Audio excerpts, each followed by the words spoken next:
In this video, you're going to learn the same card trick that fooled Penn and Teller. Now, this is an old card trick that's actually been around for years, and the best part is you can learn it in about 5 minutes, as it's also self-working. If you're new here, then my name's Oscar Owen, and I teach amazing, easy card tricks that will make you the most interesting person in the room. So make sure you subscribe so you don't miss anything. The magician has a deck of cards and 2 spectators.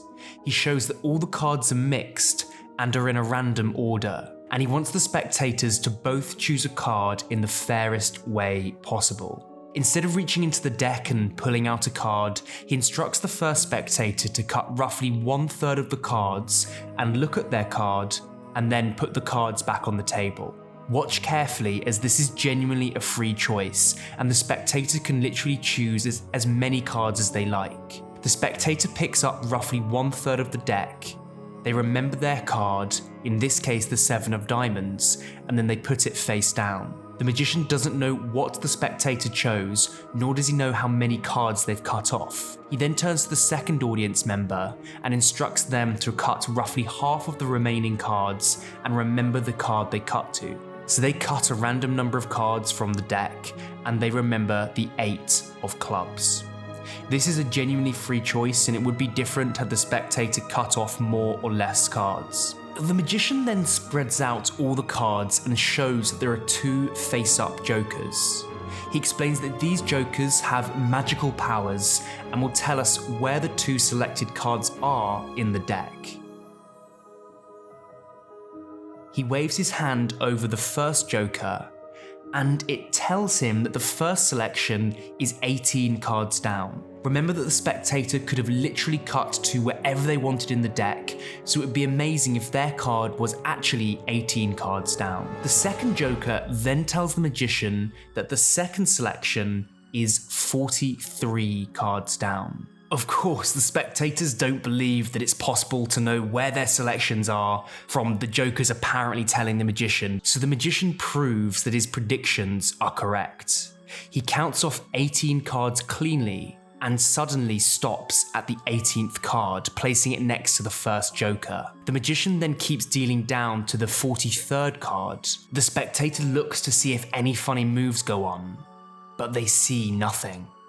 Everything is clean and fair. The magician then places the 43rd card next to the second joker. As you can see, all the cards are different and can be inspected. The spectator could have cut to any one of the cards at any point in the deck, but the 18th card was the 7 of diamonds.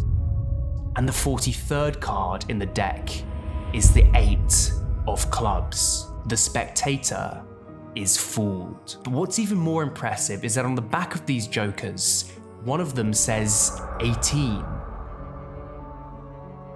and the other one says 43. Somehow, before the trick even began, the magician knew exactly where the spectators would cut to. This trick was good enough to fool Penn and Teller, but did it fool you? If you're between the ages of 30 to 75 and you're serious about learning magic, but you don't fully know where to start, then check out my free magic webinar. Inside, I'll show you the best system ever created to learning magic. It's called the Bulletproof magic system, and it will transform you into a really confident magician in just a few weeks, even if you've got no previous experience. The free training also reveals the one skill that separates, a good magic trick from an astonishing one, so you can really take your magic to that next level. And finally, I'll show you the #1 secret to having unstoppable confidence when performing your magic. So if confidence is something you struggle with, I'll show you how to fix it. So this training is really 100% free, and it's for people who are serious about learning and improving their magic. So click the link in the description to find out more. This is a very simple yet powerful magic trick that actually fooled Penn and Teller. And in this video, I'm going to be teaching you the exact same method that was used to fool Penn and Teller on their show, Fool Us. So what you need is a deck of 52 cards, as we've got here, and then you need 2 jokers. Make sure there are 52 cards or this trick won't work, and then just take 2 jokers or 2 blank cards, something along those lines. Then what you need to do on the back of these cards is on one of them, write 18, and on the other one, write 43. So once you've done that, come back to this video, and then there's a very little setup to begin. All you need to do is pick up the deck of 52 cards, and to begin, just count off 9. So go 1, 2, 3, 4, 5, 6, 7, 8, 9. And then the joker that's got the 43 on the back of it, you're going to place that in the 10th position, so it's here. Now what you need to do is count off 18 cards from this packet. So we're going to go 1, 2, 3, 4, 5, 6, 7, 8, 9, 10, 11, 12, 13, 14, 15, 16, 17, 18. And then this second joker, which has got the 18 on the back, goes here. If you've done this correctly, there should be 25 cards left in this packet. So you go 1, 2, 3, 4, 5, 6, 7, 8, 9, 10, 11, 12, 13, 14, 15, 16, 17, 18, 19, 20, 21, 22, 23, 24, 25. So we're now ready to begin. So you bring out the deck of cards and display it to the spectator and explain that you've got obviously a normal deck of cards in front of you. You can turn over the deck and just display the top few cards to show that they're all mixed and different. You don't want to go too far because they will see the joker that's turned over and you might reveal the 18, but just very casually display that you've got a deck of cards in your hand. You then go on to say to one spectator that you want them to choose a card, and the way in which you're going to do this is instead of them, reaching in and pulling out a card because maybe you could force them to pick one, instead you just want them to randomly cut off around 1/3 of the deck and then look at the card they cut to. So here's what they're going to do 99% of the time. They're going to pick up around 1/3 of the deck and look at it. In this case, it would be the King of Spades. Now you're probably wondering, well, what happens if they cut to a joker? It's very unlikely they will cut to a joker because the jokers are so close to the top of the deck here. So it's, that is not 1/3 of the deck. So it's very unlikely they're going to pick up this few cards. However, if they do that, just say, we'll come to those jokers in a second, we'll come to that joker in a second, but do a slightly deeper cut so it's even more random, or something along those lines. It doesn't really matter because we're going to be revealing the jokers anyway in just a second. But it's very unlikely they'll do that, so just say, please cut off 1/3 of the deck. So they'll cut off around 1/3, look at that card, and in this case, it's the 4 of spades, and they keep that pile there. Then you've got one pile left here as well, and you turn to the second spectator and say, can you cut around half the cards? So that's what they'll do. They'll pick up around half the cards and remember their card. In this case, it's the Ace of Spades. Again, the joker's so far up, it's very unlikely they'll cut to it, but if for whatever reason they do, you just say, just please cut a bit deeper because we'll be coming to that joker in just a second. So they cut half the cards and they remember the Ace of Spades. Then what you want to do is just collect the piles, starting off with the first spectator's packet, and you put that on top, and then the second spectator's packet, you put that on top. So that's the first phase of the trick. Very fair, very simple. Now what you're going to do is introduce the jokers to the trick. So you spread out the cards, and you say that we've got 2 magical jokers. You can come up with your own patter for this, and just say something along the lines that these 2 jokers can speak to me and can actually determine where your cards are roughly in the deck. As you explain this, you're going to pull out the jokers, but doing so, you split the deck into 3 different packets. So we do that, and then we collect up the packets. But remember last time we put this pile on first. We're just going to reverse the order this time. So the second spectator, the pile that's closest to them, you pick up their pile and you put that on first, and then you put this one on second. Now what you've done is you've cut the cards in such a way that they're in the 2 selections are in the 18th and 43rd position. The whole thing is self-working, so from here on, the rest of the trick just works.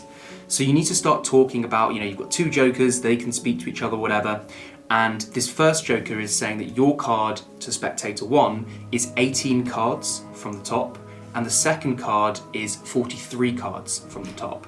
So that's what you do. You go 1, 2, 3, 4, 5, 6, 7, 8, 9, 10, 11, 12, 13, 14, 15, 16, 17, 18, and the 18th card, which as you can see is the 4 of spades, you just place next to the first joker.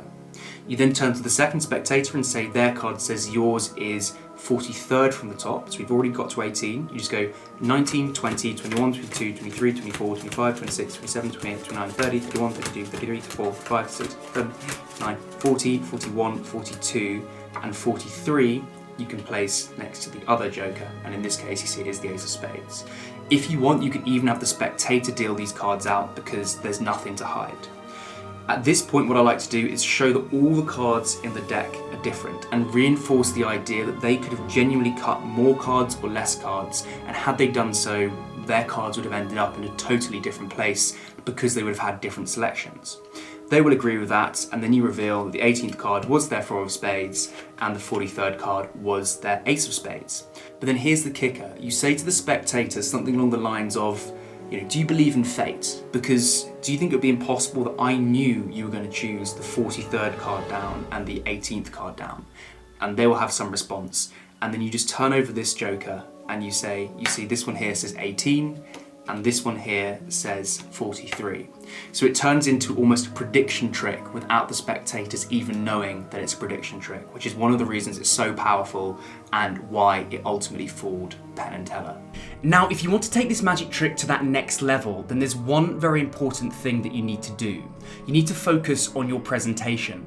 In magic, presentation is power, and it's the difference between an average magic trick and a true miracle that people will speak about for weeks and months to come. You need to come up with a really strong presentation that carries the trick and keeps the momentum going. So watch the original performance of this trick on Penn and Teller to see how that magician presented it for inspiration. And if you want more help, then I do actually have a magic coaching program where I'll transform you into a confident and impressive magician in less than 50 days, 100% guaranteed, so long as you put in the work.